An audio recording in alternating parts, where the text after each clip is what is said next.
Assalamualaikum warahmatullahi wabarakatuh. Baiklah, langsung saja Waalaikumsalam sebelum kita mulai diskusi kita pada hari ini, ada baiknya kita mempersiapkan kalimat basmalah. Bismillahirrahmanirrahim. Kami dari warahmatullahi kelompok 10 akan mempresentasikan hasil kerja kami yang berjudul Usul Fikih. Yang pertama akan dijelaskan oleh Rinaldila. Kepada Rina dipersilahkan.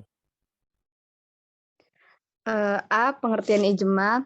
Ijma menurut bahasa adalah kesepakatan atau konsensus, sedangkan menurut istilah ijma berarti adalah kesepakatan umat Islam setelah wafatnya Nabi Muhammad SAW pada suatu masa terhadap satu dari beberapa perkara atau permasalahan. Menurut jumhur ulama, ijma merupakan hujah atau dapat dijadikan dalil syara.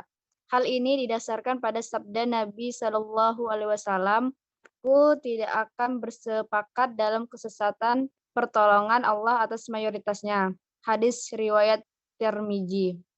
Ijma dikatakan sah sebagai ijma apabila terjadi dengan satu, ucapan sebagai ulama dan perbuatan sebagai yang lain. Dua, tersiarnya kabar mengenai perkataan atau perbuatan tersebut. Tiga, diamnya sebagai ulama yang lain terhadap terjadinya kesepakatan itu tanpa adanya bantahan.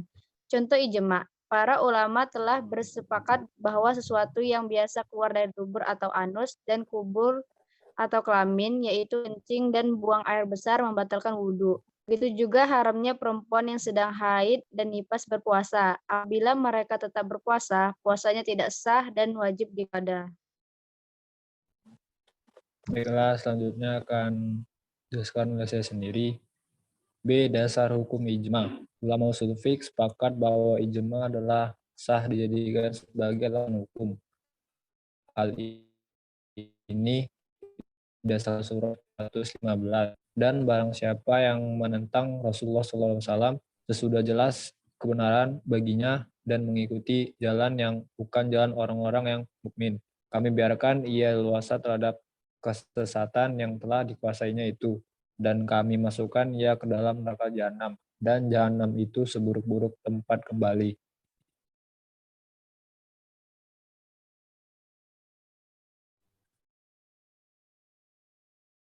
C. Syarat dan rukun ijma.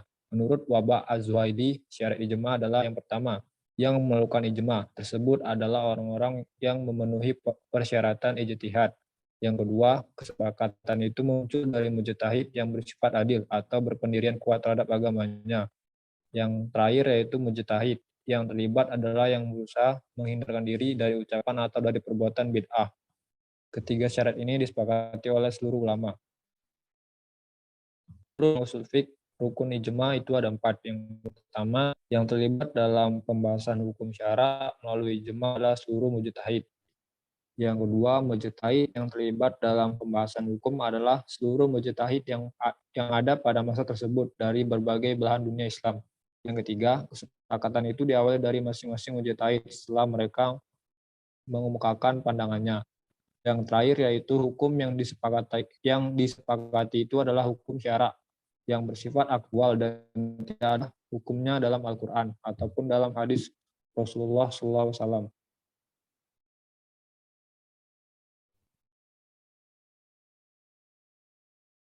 D. Macam-macam ijma. Menurut Abdul Wahab Alaf, ijma bila dilihat dari cara mendapatkan hukum, maka ijma itu macam, yaitu ijma syarih atau dalil ijma dan ijma sukuti atau the silent ijma.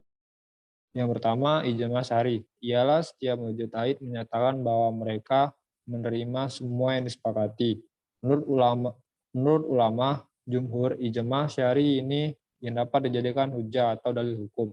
Yang kedua, ijma sukuti ialah sebagian mujtahid pada saat menampilkan pendapatnya secara jelas mengenai suatu peristiwa dengan sistem fatwa atau dalam majelis.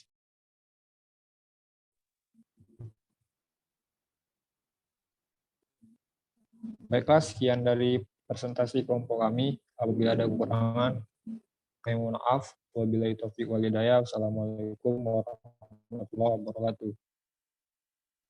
Waalaikumsalam warahmatullahi wabarakatuh.